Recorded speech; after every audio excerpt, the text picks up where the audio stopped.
This time I will be doing the HoloLens 2 tutorial in Unreal, which will probably be more useful than the Unity one because Unity has MRTK, so everything already just kind of works. But the Unreal version of the HoloLens 2 toolkit is not great, and it's also not particularly well documented, and there aren't many examples online. So hopefully this is actually useful. There were two demos that Microsoft made over the last 2 years or so that they gave tutorials for, but neither of them render the hands or the eyes. Or I actually don't think they use eye tracking at all. So my goal for this tutorial is to actually show you how to do hand tracking, as in render the hands, instead of just use the input, and also how to do eye tracking in Unreal, because I don't think they really explained that at all. Never mind, demoed it. Let me try to find the documents. I think it's, where is it? Gaze input in Unreal. They basically say that the HoloLens 2 can support eye tracking, but there are no built-in functions to do it. And they're in this API, but they don't really explain anywhere that I've seen how to actually use that API. They give a little bit of information, but not really any technical information that can make it easy to get started. So hopefully I can do that. And the hand tracking is weird because they have a demo app with these example hands, but the problem is that, especially for the left hand, what works for this simulated hand doesn't actually work in the HoloLens. And they know, I don't think they ever showed this demo in the HoloLens itself, so maybe they didn't notice that this was a problem, but it is. So let's get started. We will still build off of their projects though. There are a couple of projects that you can start with. The UXTools is a project made by Microsoft that has some examples of how to use hand and, well, only hand input pretty much. I don't think I've ever seen them use eye tracking in Unreal. But they have a lot of UX tools for hand tracking. They have these simulated hands and buttons and things like that, which is a nice start, but the hands don't actually get rendered in the HoloLens. When you build this project on the HoloLens, what will happen is that you'll only get these lines and not the blue hands. The blue hands disappear, and I did verify that they just get deleted from the scene. So they are these things, UXT input simulation actor. And I did check during runtime on the HoloLens that they're getting deleted, and they are, so that means that they just don't exist at all. So you can download this if you want. I'm actually going to download their other samples. So they have these two samples that they made as an extension of the UXTools. So this one that's called HoloLens 2 example was from probably the first YouTube result that comes up when you look up HoloLens 2 Unreal 4 tutorial, which is this one where they were basically, you can point at this little character and they'll stare at you. So UE4 HoloLens 2, and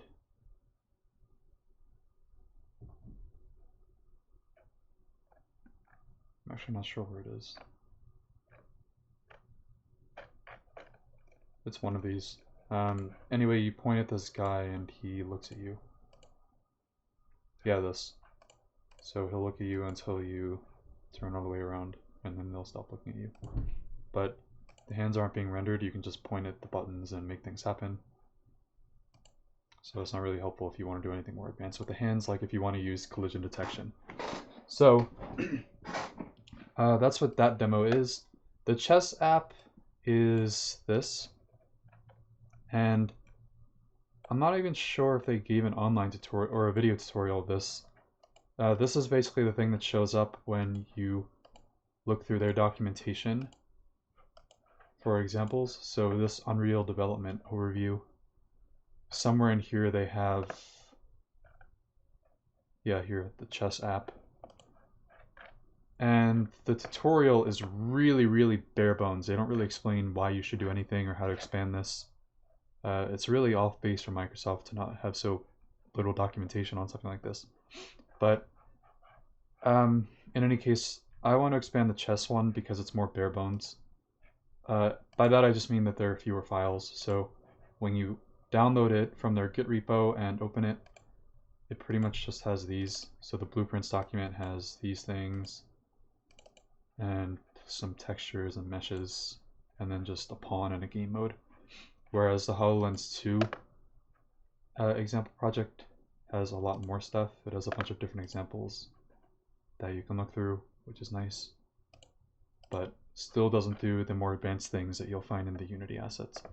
So if you download this entire repo from GitHub, you'll get a document like this. This is called Chess App, but I renamed it the Chess App 2. Doesn't really matter. You can extract it somewhere. You'll get an Unreal directory as usual, and you can double click the U project file to open it. Right now, this is in Unreal 4.25, which you can verify by opening in VS Code and seeing that it says 4.25. When it opens, you'll see this, and now we can start extending this. I'm going to start with eye tracking because it's actually a little bit easier to get working, even though their documentation is more arcane. To get eye tracking working, by the way, the plugins that you need are actually enabled already. So you would use, if you were to do this from scratch, you would make sure to enable the HoloLens plugin and mixed reality. Windows mixed reality right here. And then you would do things like make sure that the supported platforms include HoloLens and so on, add your description and so on, because it uses this for licenses and things like that. Then in the HoloLens settings, you can find more settings like emulation device. I've been using device. You want to generate a certificate, and it'll show you this window and you hit none. Auto increment version is useful because they'll complain if you keep using the same version number and try to push to the HoloLens. So I would just keep this enabled. I didn't really change anything else here. I enabled gaze input, and you can enable other stuff if you want. And if you enable gaze input, then when you open the app on the HoloLens for the first time, it'll ask you, do you want it to have access to your eye tracker? That's basically it for these settings. And the Windows mixed reality settings basically just have remoting settings, which I will also show how to use. Remoting is useful because you don't have to build it every time. And let's see. Let me introduce what is actually happening here. So in this demo, what happens is you can click and WASD, and then the hands push the buttons already if you do this. And in the simulated version, if you want to control the hands, you can hit like Shift to control only the left hand and grab things. And I think Alt is to control the right hand, and you can move things around like this. But as we'll see, this doesn't actually work in the HoloLens as is. Well, it does, but the hands don't get rendered. So the actual moving of the chess piece will work even if the hands are not rendered. It's just that you will only see these white lines shooting out of the hands to tell you where you're pointing and nothing else. Hands are not rendered. You can only see your real hands. The reset button only puts us back on the chessboard, and the MR pawn is what actually is spawning.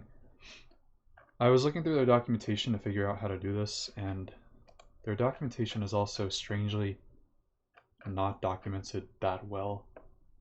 I guess because it's super experimental. But anyway, what it does is when you're in the simulation mode, it spawns this UXT input simulation actor. Remember that UXT is UXTools, which we were looking at before. Here are these UXTools. And these let you do the hand moving and stuff like that. It also spawns, regardless of if you're in the editor or not, the MR pawn, which is the default pawn that it's using, will spawn these two interaction hand actors, which are what are actually receiving the hand data. So for example, if you work with a Vive, you know that there is a motion controller and you can tell it which hand to track and things like that. This is doing the same thing but for the HoloLens. But they don't have any other code, so you know, there's one complaint that I have about this project, is that it's very, very bare bones. You can, if you look in their directory, you'll notice that there is a plugins directory and some source code already. The plugins directory includes UXTools, so the same one from this repo. And if you hit, by default, you only see this at the bottom here. If you hit this, you can see other engine and plugin content. You can also click view options here and choose what you can see. So I'm going to disable engine content so we can only see this. And UXTools will include all of that stuff, all of the code that actually runs these hands. The gaze input is actually not related to UXTools at all, as we'll see, but just to introduce you to what is here.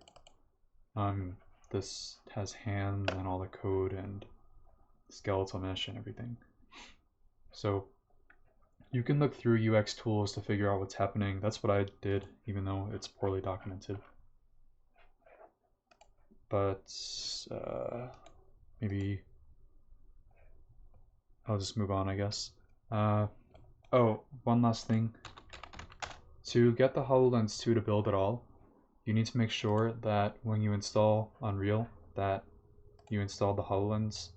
So in Epic Games Launcher, you click your engine version, go to options, and scroll through and see and make sure that HoloLens 2 is checked.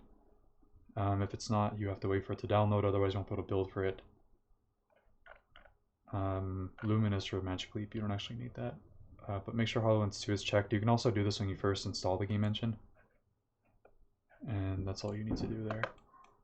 So let's do gaze input. Gaze input is not hard to get working, it's just that it's not particularly well explained anywhere. So what you need to do is first, also I'm looking at my reference code on a different screen, just so that I don't waste too much time. To get gaze input working, all you need to do is call this function setEyeTrackedPlayer. This is defining whose eye is being tracked. I'm not sure why, but by default it just won't track anything. So you actually need to do this. I don't know why they didn't just set it to be player 1 to begin with, because on a HoloLens you can really only have one person, but whatever. You need to get player controller. Gets player controller. I know I'm typing it right.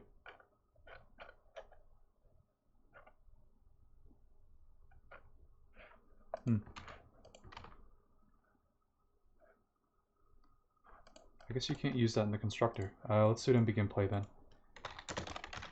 Okay, player controller, there it is. Call this function setEyeTrackedPlayer. And we're just going to use the first player, which should probably only be the... I mean, it should be the local user if you're in a multiplayer simulation. But in most cases, it'll just be the one person who's actually playing the game.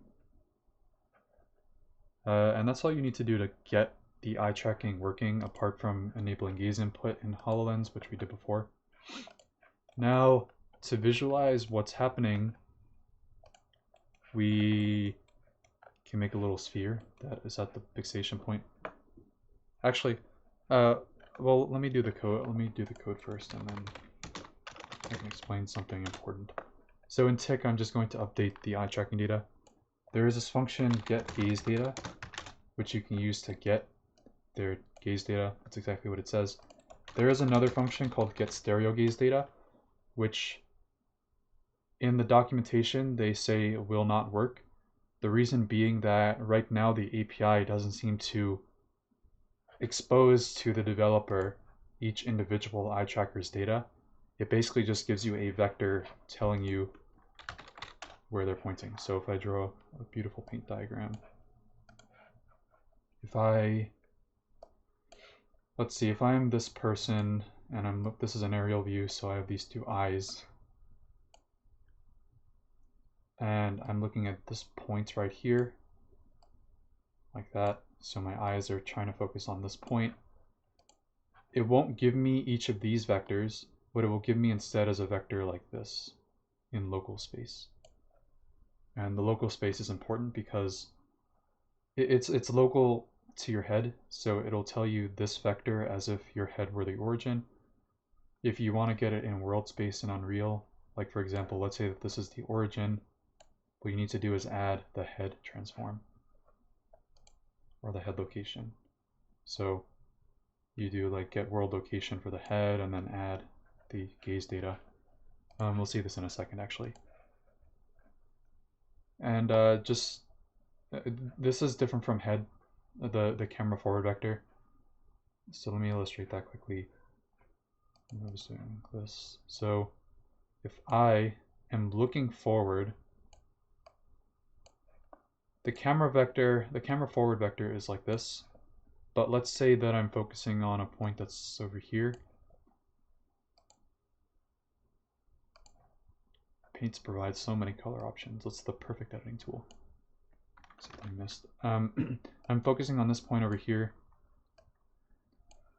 So the eye tracker will give me a vector like this. So hopefully that makes sense. And once again, you add the world location of the camera to this vector to get the world location of the fixation point, or more like the fixation direction. If you wanted to, if your player were looking at an object, like let's say that there were an object here, and maybe let's say it's a little bit offset. So they're trying to focus on this object, but right now their fixation point is this red dot. If you wanted to get an estimate of an object that they're looking at, you can raycast in the direction of this vector, starting from the head. And if it hits this object, then you could say that, you know, that's the closest object to whatever they are looking at, which probably is that object. But we won't be testing that. It's just a use case that I guess if you want some inspiration. Anyway, with this gaze data, you can break it and it will give you this information. The fixation point, I don't believe is actually useful right now. I've just been using gaze origin, or I've just been using gaze direction, I think, because their API somewhere says that that's all that actually works. It's probably in gaze input. So somewhere over here. Yeah, here. Single gaze ray for both eyes instead of 2 rays for stereoscopic tracking. So gaze direction is what is ultimately going to be useful to you. I'm going to... wait, one more. Actually, something that's important. Actually, we'll see this in a second. The thing that I'm going to note about MRPON is that basically any mesh that you attach here is going to be turned invisible for some reason. I think it's doing that in the VS, in the C++ somewhere. I didn't really bother looking for it, but they're definitely doing it because you can use this gaze data to position a sphere in another blueprint, just not MRPON. But we'll move this code in a second. I just want to show you what the code looks like. So with this eye tracking data, what I want to do is draw a debug line.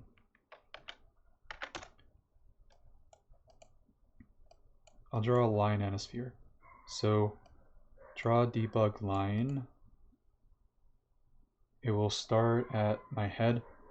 Now you can add a camera to the MRPON, but I'm just going to use mesh component because this already works, and this will be a origin. This should be where the head is located. At least in my testing, it always has been. So this will be the beginning of the line. the end of the line will be the head plus this vector, the direction. Now, something to note is that these are unit vectors, so it'll have a length of 1. Unreal's units are in centimeters, so this will be 1 centimeter in front of you, which is way too close to your face to be able to actually see it. So I'm going to multiply it by 100, so that's 1 meter in front of me. Then add it. And then this will be where the line ends. I'll make the line red. The duration, I'll say, is 1/15, so 15 frames per second is how often it'll get re-rendered. Thickness, I'll make 1. That should work as far as drawing the line goes. I'll do draw debug sphere in a second. Actually, I can do it now. Draw debug sphere. After I test this, I'll illustrate the fact that meshes don't get rendered in MRPawn for some reason. So if I draw a debug sphere, its radius will be 10 centimeters is pretty big. Say 2. I'll make it blue. Its center, so it's going to be located at the actual, or 1 meter in front of me, which is the result of this calculation. Duration I'll still make 1/15. Thickness. This is thickness of the edges of the sphere, which should be pretty small. A 0.2 should actually be good. I'll make it 0.5. I mean, it'll just be this really fat dot, probably. Alright, so this should work, at least as far as rendering goes. I'm just not going to do anything right now because there's no gaze data. Something you may want to do is make an if statement here that checks to make sure that there actually is gaze data, because if it can't track your eyes, it will return false. So if I print this here, hello, when it can't get gaze data, you'll see that it's always failing in the simulation, which makes sense because I don't have an eye tracker attached to my computer. So to test this on the HoloLens, initially what I'm going to do is test it with remoting. What was I doing? Oh yeah, I need to restart the editor. I'm going to test it with remoting, and then later I'll show you how to actually build and push it to the HoloLens. It's just restarting on a different screen. Remoting will let you just stream the image to the HoloLens, and it works fine. It's laggy, and it won't work if you want to show the demo to other people when your computer is not near you. So you do ultimately want to build your app, but remoting is good for troubleshooting because you can just keep hitting play and it will just work. To get remoting to work, you need to make sure that the Holographic Remoting app is installed on the HoloLens. You can find it in the Microsoft Store. It's just called Holographic Remoting, and I have it open on this HoloLens 2 right now, and right now in the HoloLens it says Holographic Remoting Player, version whatever, and then at the bottom it tells me my IP address. If you're going to do remoting, you need to make sure that your HoloLens and your computer are on the same network. So mine is on the same network as my computer, and its IP address is this, 49145. If Holographic Remoting is open on the HoloLens, they're both on the same network and this IP address is correct. And you also need to make sure to enable developer mode on the HoloLens too, same as the HoloLens 1. But I think anybody who's worked with one of those devices would know that. That's also the one consistent piece of documentation between these HoloLenses. Anyway, click connect and it will show connected if it worked. And inside of the HoloLens 2, the holographic remoting screen just kind of disappeared, and now it doesn't show anything. It's just there's just nothing. It's not rendering anything. If I look at my wrist, I can see the home button, but that's it. So to display this through streaming, play is not going to work. Play is still, well, it's getting the eye tracking data from the HoloLens 2, but it's not rendering my perspective. You see that blue dot? That's where my eye is supposed to be. So to render my perspective, you need to do VR preview. And I'm also seeing this in the HoloLens. So if I look around the screen,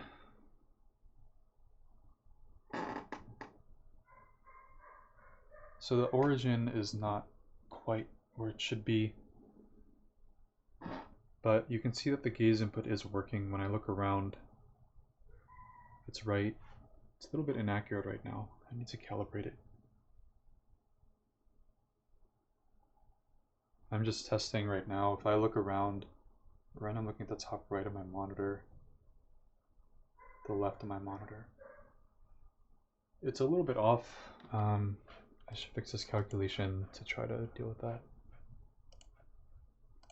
But the gaze input is working fine. The origin, let's say, I don't remember how to get the camera in Unreal. Just like the actual camera view. Let me look it up quickly. UE4, get camera.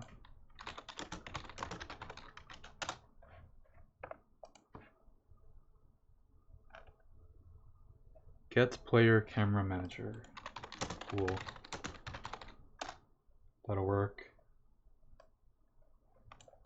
Camera.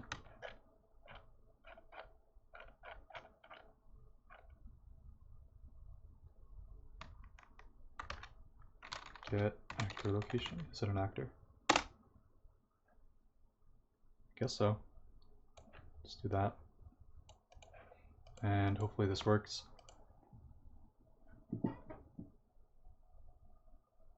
So weirdly, I'm not seeing this in my HoloLens, which I noticed before when I was testing HandTracking as well. But it is still getting my input. I'm not exactly sure what's happening with this. Actually, let me test one thing quickly. I had also to show you an example of what I'm trying to build in this demo. Oops, wrong screen. I will show you the completed product.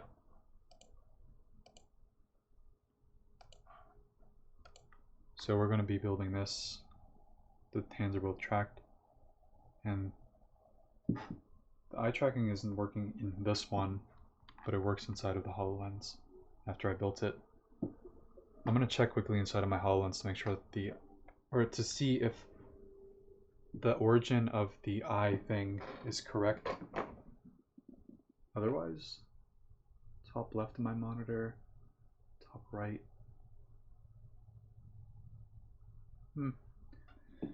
No, the origin's still broken. I don't know, this is something that is worth troubleshooting later. Turn this off. But the point is that gaze does work fine, and it wasn't very hard to get working. So we're going to move on to eye tracking. You're free to, actually I wonder if I add a camera here, will it just kind of work? That would be really convenient. Let me reopen Holographic Remoting.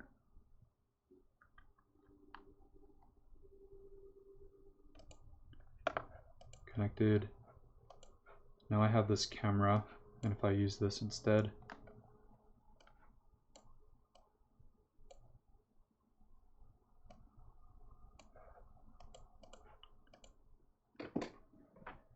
oh, there you go. Now it actually follows my head. Cool. That wasn't very hard to do.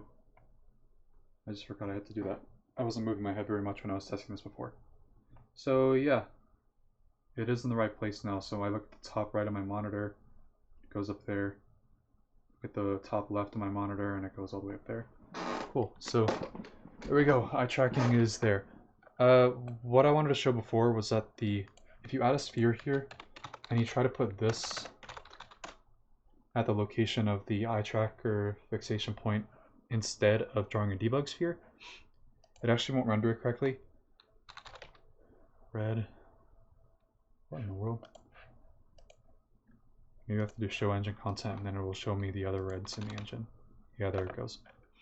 By the way, when I was testing this, I originally made the sphere this material, and this broke the HoloLens 2's rendering so hard. It wouldn't even show the home button on my wrist anymore. I don't know what's so special about this material that made it break so bad, but yeah, it was very strange. That was the only hardcore bugginess that I've seen in the HoloLens 2 so far. So I'm going to set the world location of the sphere to once again be the location of, or 1 meter in front where the fixation point might be. And I need to make the sphere smaller because by default it's 1 near big. You get 0.1, 0.1, 0.1. And you'll see that it just, what the heck, it's working fine now. Never mind. Maybe it was related to the camera thing. Alright, well, you can ignore me then. I was running into other weird errors with rendering, so I guess I had this hacky solution where I just drew the sphere in a different file, in a different blueprint. But I guess it works, so never mind, you can ignore me. Learning during the tutorial is always the best way to learn. So let's move on to hand tracking.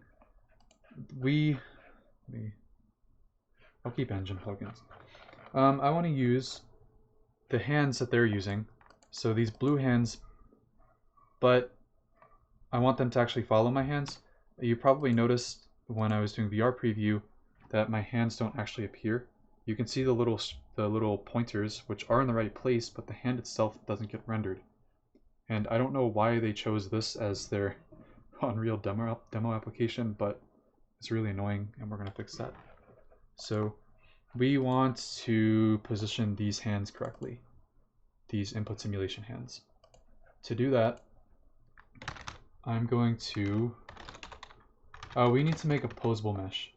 This is a mesh that, so a regular skeletal mesh it's basically only meant to work with pre-built animations, but a Poseable Mesh can be posed during runtime.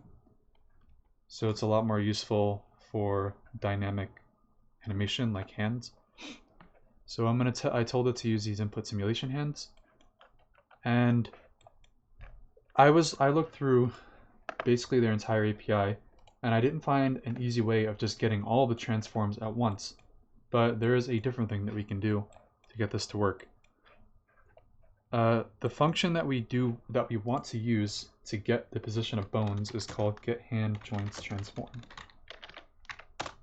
This one.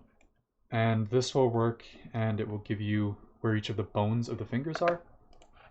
So if I open up this thing, go to the skeleton, it will give you the important bones here, the bold ones, which are the ones that actually move the hand to important places. And there are a couple of things that we'll need to do to get this to work without too much code. And it will end up being a surprisingly small amount of code. So notice the type of, these are all the bones that it can return. Notice a couple of things.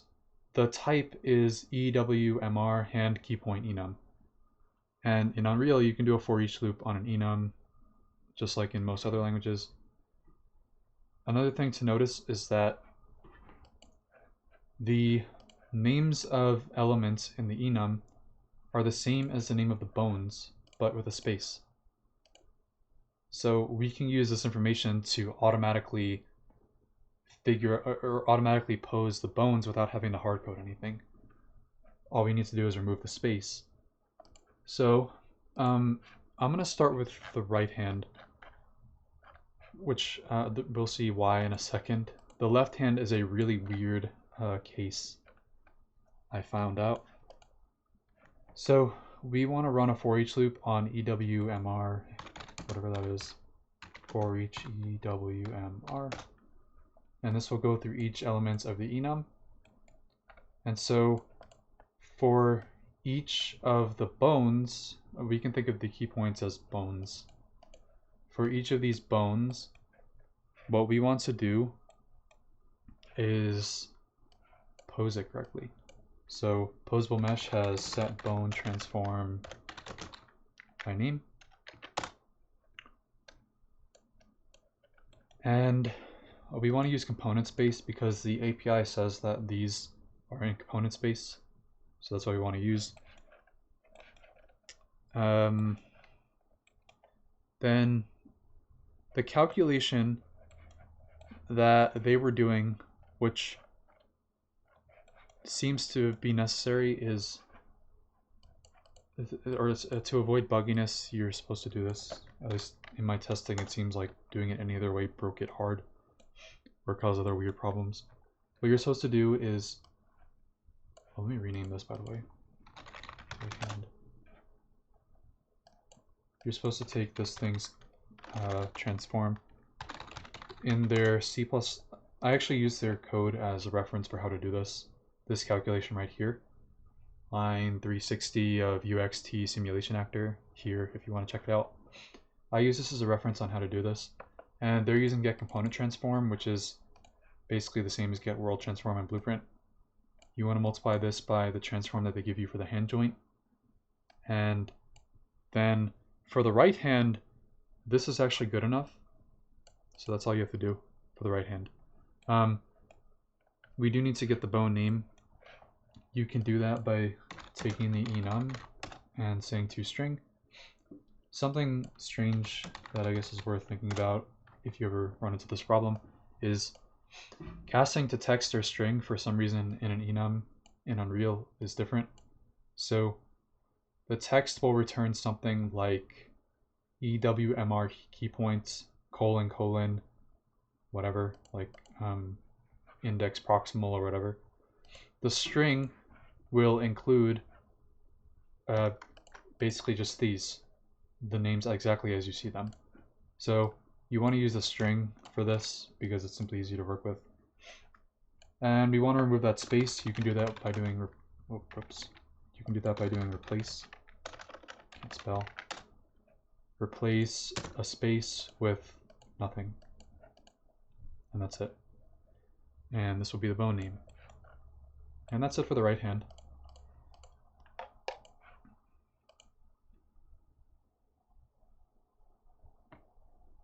Oh, there it is. I just wasn't focusing on it. Or it was too close to my face. There is a weird thing. So, let's see if I can cause this to happen again.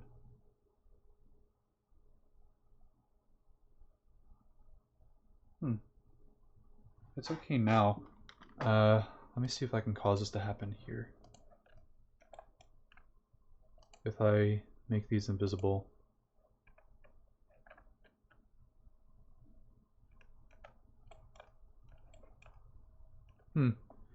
I can't get it to happen now, but there is this weird thing with Poseable Meshes where they have a really...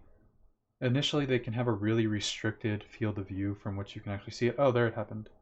Here, so the hand is definitely being tracked this far away, but it just kind of disappears at certain angles. Yeah, so here, you can tell it's being tracked because you can see the line where my index finger is pointing, but the hand is not showing. You can fix that by, in the Poseable Mesh settings, under rendering, you can set the bound scale to be bigger. Set it to be like 10 or 100 or something. I'll make it 100. Why not? That seems to solve this problem. So now you can see that it's not doing that again. So just a weird bug that you might run into. So right hand is fine, and it looks fine in the HoloLens. It's aligned really well. And that's all there is to it for the right hand. The left hand is a doozy, because what they did in their code, and you can read through the C++ to see what they were doing, but as a summary, what they did was they took this hand, they flipped one of the axes, and then they applied the left hand transforms. But if you try to do the same thing in Blueprint, if you try to do the same thing in the HoloLens, for some reason it does not work at all. Let me find the scale. Maybe it won't point left. No. left hand, here it is. So they flip the left hand, and then they kind of assume that if you get the left hand transforms, it'll just work. And it does work in the editor, and that's the tricky part. It works fine in the editor, but as soon as you stream into the HoloLens, it just breaks completely. We can see how badly it breaks here by just testing it out. So what they did was they set Y to be -1, and then they did all of this except on the left hand. Left hand.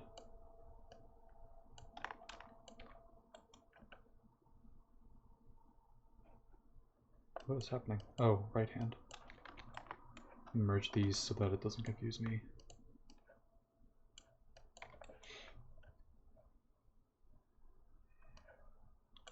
Yeah, so they were just doing the same thing except they flipped Y and they made this left. It works. I don't know. Let me see. UXT simulation. Well, now they're just not showing up at all, which is irritating. But the point is it wasn't working. It did this. I don't know why it did this. There's something going horribly wrong. Bones are twisted and all other kinds of weird stuff. I mean, it's a cool effect if you want to look like you're from the upside down or something, but it's not going to work for practical applications. So I spent a lot of time troubleshooting this to try to figure out why this happens. I never came to a conclusion on why it happens. I found a very specific calculation that fixes it though, and I don't know why the calculation is right. I've tried like every combination of scaling this and scaling the bones before giving them the transform, and different types of rotations in increments of 90, and all other kinds of stuff. I've tried like every linear combination of things that I can think of, and they didn't work. But I did find something that did work. So let me show you the magic trick. I removed this calculation. I make transform. I set Y to be -1 here because I'm essentially trying to simulate what this is doing. I left this as -1, and then I did one more thing. After this operation, I break the transform, and I multiply the scale by this. It seems redundant, but I swear I've tried everything and this is the only thing that worked. If you can find a better way of doing it, then go ahead. But this worked for me, and I didn't feel like troubleshooting it anymore. And that's it. It seems redundant, like it seems like it's just negating the negative, or negating this flipping, but I don't know, it's just like it's the only thing that I found that actually works correctly. It's so weird, but you can see that it does work now. So here's my left hand, here's my right hand, and yeah. I don't know why the calculation works, but it does. It's very strange. If you ever want to troubleshoot this yourself, draw a debug coordinate system is really cool. So there's this function built in, and it will draw the axes. So you can give them... the only thing is that it doesn't have scale, which makes it a little bit hard to tell, because scale is actually the problem here, but you can see what's happening, or you can see axes flips with this, which is the important part. So I'm gonna break this.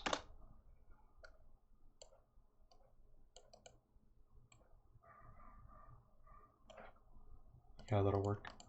Just to show you this troubleshooting tool if you ever want to fix this yourself. So what this does is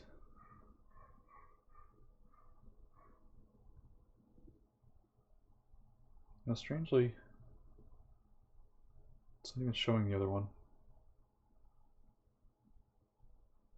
So you can see that this is the left one clearly, and it's flipped in this way, which you would expect, but I don't know why negating the flip in the way that I did actually works.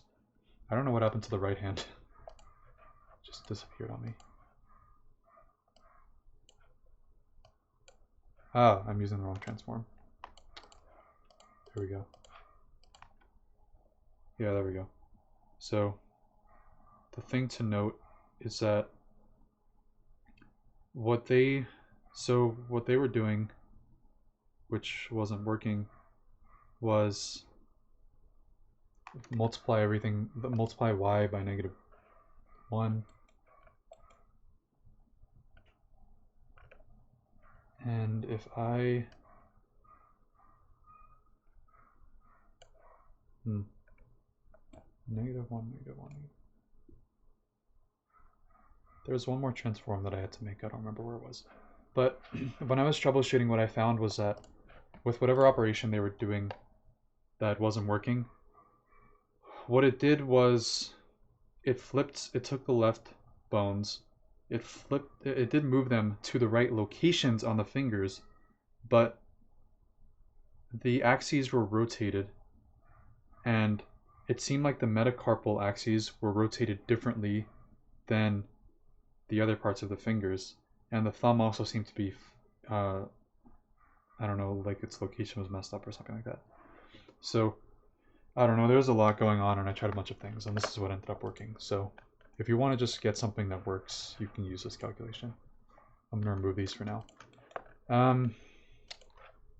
I think that's it as far as getting this stuff to work. Unreal has good collision physics, so now you can use the collision of these poseable meshes. And it should kind of move things, and the grabbing still works. See? And the tracking is good. This is my favorite pose on the HoloLens 2, because this breaks almost every other hand tracking system, but the HoloLens 2 somehow survives this. So that's cool. Eye tracker is working, so I'm gonna look at the button, and yeah, that's it for the actual programming. I'll also record this inside of the HoloLens, but something that I should show you now is how to push this to the HoloLens. So you can use Device Portal, which is supposed to be built into Windows 10. The thing is that I can't get it to work correctly on my computer. I mean, I have all the information, and I believe I have all the settings correct, but this here, when I plug the HoloLens in to the PC directly, and I go to localhost, which is what you're supposed to do, it just doesn't connect. I don't know what's happening. So what I did instead was put the IP address of the HoloLens here. I'm going to disconnect this, by the way. Put the IP address of the HoloLens in here, the same IP address that we used for holographic remoting, and it will show you a window like this. And inside of Views, Apps. Oh, we should build it first. Package projects.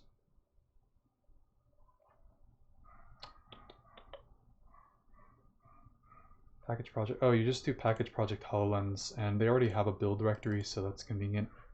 I don't want to wait for it to build and compile all the shaders and stuff, so I'll just show you the one that I already had. So it will build it, and it will give you this stuff. It'll give you a certificate, which I'll show you how to install. The AppX bundle is your actual app, and this AppX is an external library, or an optional library, or whatever they call it. Let me refresh this because I wasn't connected. When you first type in your IP address, you'll get a page like this if you're using Chrome, probably. And you can go to Advanced and just proceed. I guess they're not. They think the HoloLens is not safe. Okay, so go to Views, Apps. The first thing we're going to do is install that certificate. So here is that certificate, .cer. And I'll just install it. That took almost no time because it's a tiny file. Now, to push the app, you do choose file. The first thing that you select is the AppX bundle. You say allow me to select optional packages, go to the next screen. then choose this external library, and then install, and it'll show you this, and eventually it'll probably get stuck on 100%, but if you wait like a minute or two, it'll eventually say that the package has been registered, and that means that it's good to go. What else can I think of? I'll just wait for this.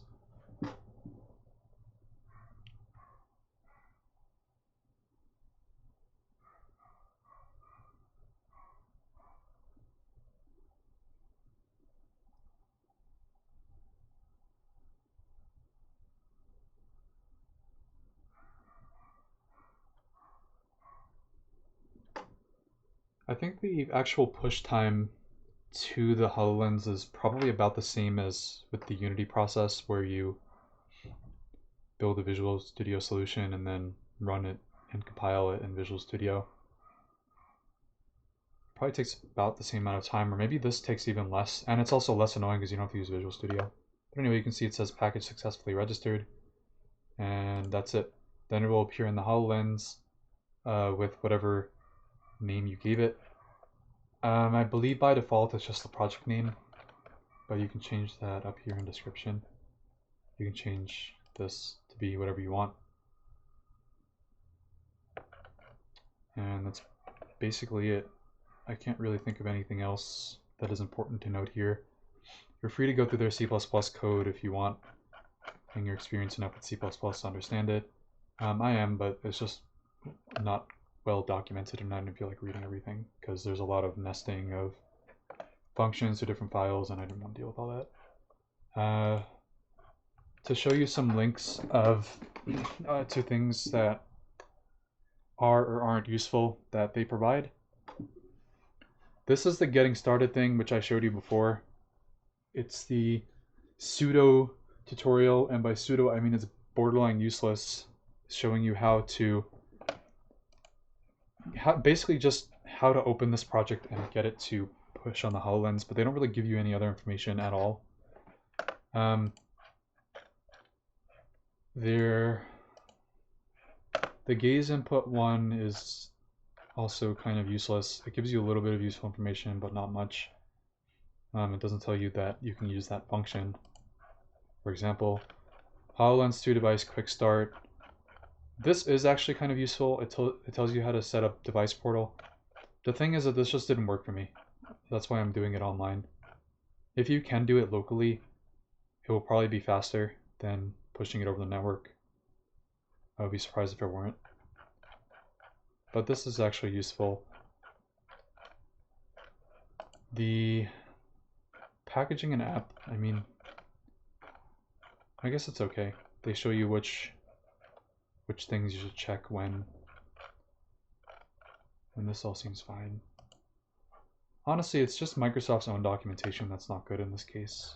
Epic Games is pretty good when they do have documentation, which has not been very often in the HoloLens 2 so far. Partially because it wasn't until the HoloLens 2 that they even got support.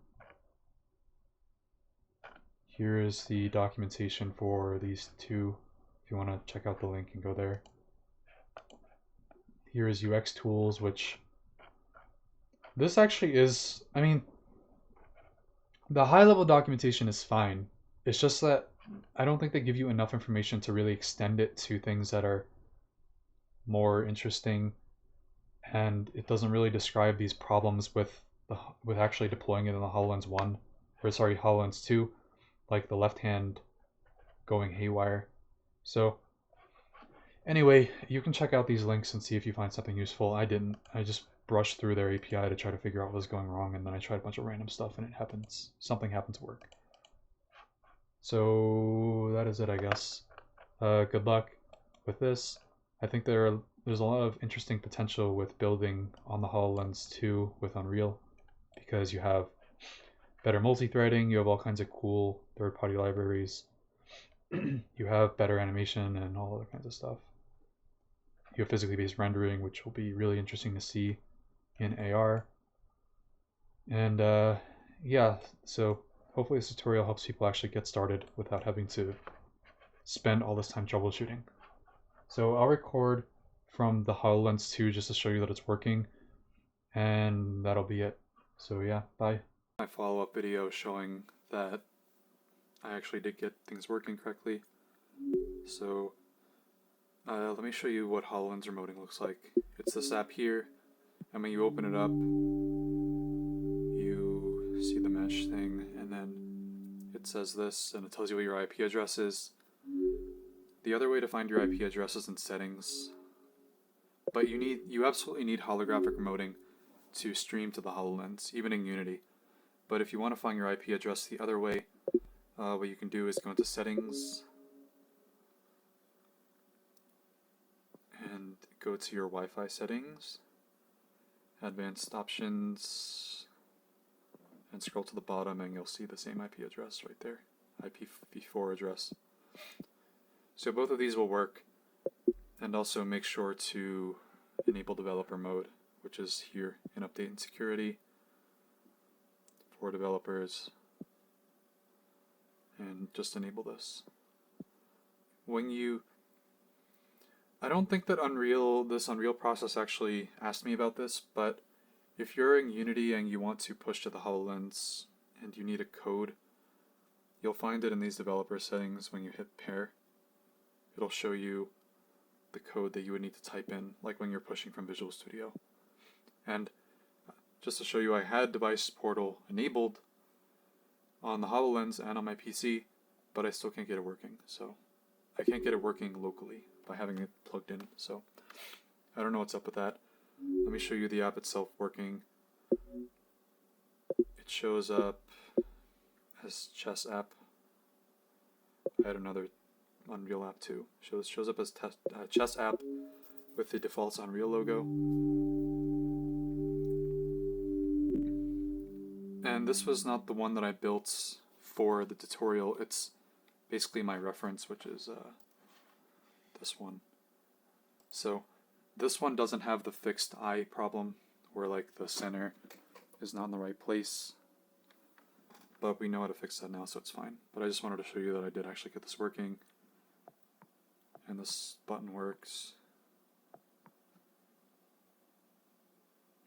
This is like the piano demo, I guess, where they only decided to get this working with the index finger, but I'm sure you can use collision physics to just get the other fingers working.